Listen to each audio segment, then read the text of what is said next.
Be informed. Be alert. The information you need to know about COVID-19 vaccine. Right here, right now, on The Vax.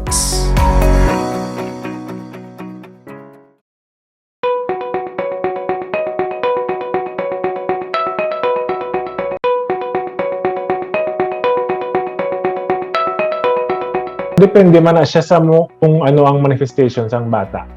Usually, nagka-positive ang bata kay may gin-test siya at may upod siya nga tigulang sa balay nga may COVID.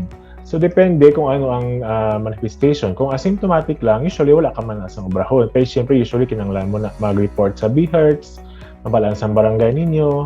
Kung kinanglan, pwede sila ka-teleconsult o kung ibang pagid nga pwede nila mapamangkutan ng healthcare provider. Pero syempre kung ano ang bantayan nila, like gin-mention ko sa dito, dapat kung ang bata nila wala gahapo, wala ga budlayang ginhawa. Pero kung makita na nila nga wala gana magkaon, nagadasig ang paginhawa nila, do matamlay na or ang ibang gani sobrang kalupot, nga dehydrated na sila, amo na ang kinanglan mo nga dalon sa ospital. So in terms of step by step, do medyo malaba man siya nga explanation, pero may ara ang mga videos sa YouTube or sa Facebook sa iyang DOH, sa ibang pagmid nga reliable nga website nga pwede nila i-check kung anong obrahon nila sa mga bata naga positive kay syempre damo man siya nga advice na kinahanglan ni hatag.